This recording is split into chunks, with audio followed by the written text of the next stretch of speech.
Hello, I'm Dr. Rob Steffen, and today we are at the site of Brauron, a sanctuary to the goddess Artemis. Now, you may know Artemis as the daughter of Zeus and Leto, the twin sister of her brother Apollo. And Artemis, of course, is the goddess of the hunt, right? Known for her bow and arrow, known for her association with wild animals. What you may not know, however, is that Artemis is also a protectress of young women in ancient Greek society. And the site of Brauron here is a perfect example of the way in which ancient Greeks, and in particular the Athenians, would worship the goddess Artemis and participate in rituals that helped young girls transition from childhood to womanhood. As we go through the site today, we'll take a look at the dormitory where these girls would stay on their visit to Brauron. We'll also go ahead and take a look at the foundations of the temple to Artemis. And then we'll visit a few of the sites, such as the tomb of Iphigenia, that you may not even know were associated with the site of Brauron. So, journey with me as we investigate Brauron, sanctuary to the goddess Artemis.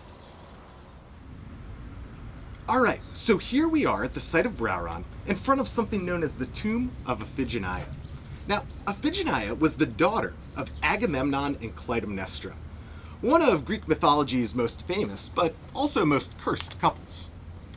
Now, the way the story goes, the Greeks needed favorable winds to sail from mainland Greece, right around where we are at Brauron on the eastern coast of the Attica Peninsula, over to Troy.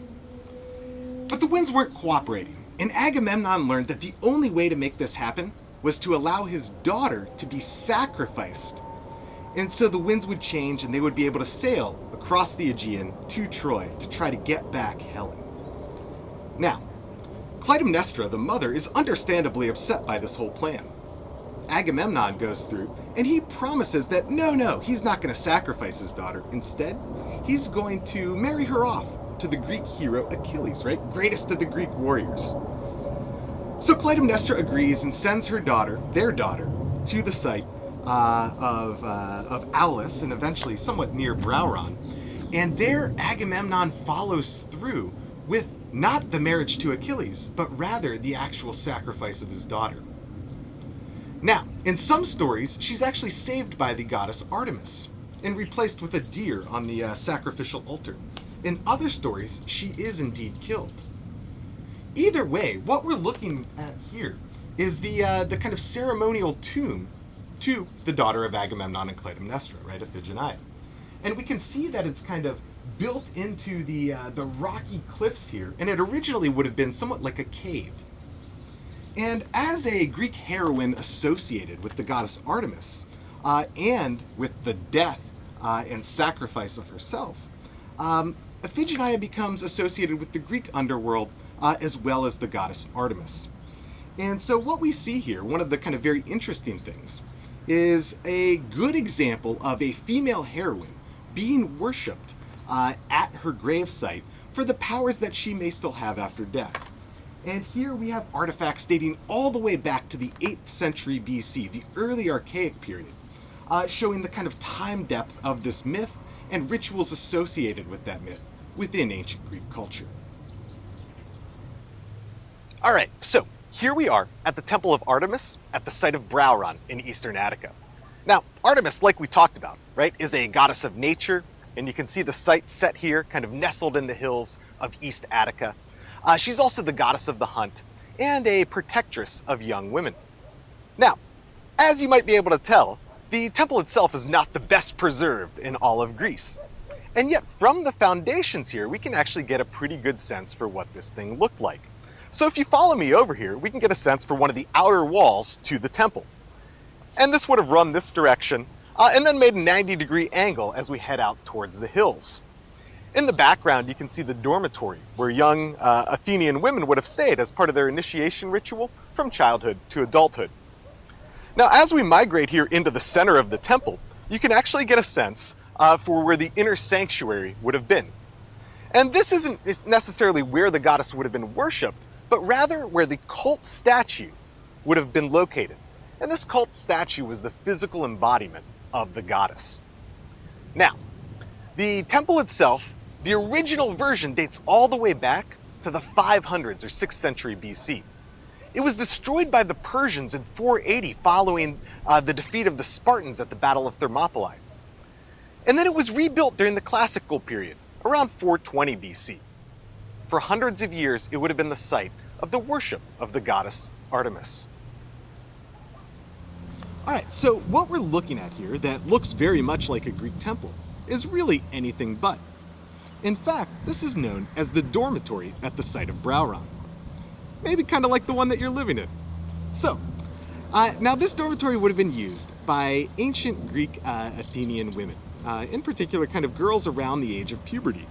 And the site of Brauron and the sanctuary of Artemis was the site of an initiation ritual known as the Arctea, which comes from the Greek word for bear. And this ritual would have involved kind of the transition from girlhood to womanhood for aristocratic young Athenian women. Now, we don't know a ton about the way that this actually worked. We know that somehow something known as playing the bear was involved. We have that from the ancient textual sources. But we're unclear as to whether this involved girls running away from somebody dressed like a bear or chasing somebody dressed like a bear. But what we can take away is that this is a kind of metaphor for the idea of taming the kind of wild Greek girls and then turning them into kind of domesticated grown Greek women. And so let's go ahead and take a look inside and see what the dormitory actually would have looked like.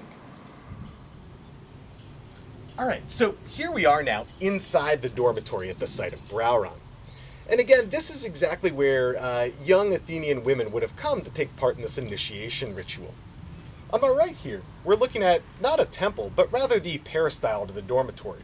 So this colonnade would have helped support a kind of covered roof, a nice shaded area where you could walk around. Obviously that roof doesn't exist anymore. And on my left over here, we're actually looking at the rooms themselves that the girls would have stayed in, anywhere from a couple to maybe half a dozen girls in each room. Now in the distance you can see the open courtyard where they could have run around and played, that sort of thing. And then we see the foundations of the Temple of Artemis in the distance. And again, what you want to kind of think about as we wander through the dormitory here is that this site would have been used as part of an initiation ritual for young girls to kind of tame the wildness of youth and then transition to kind of a more domesticated adulthood to participate in ancient Greek society. And all of it, of course, at the site of Brauron, in worship of the goddess Artemis, goddess of the hunt, goddess of nature, and a protectress of young women.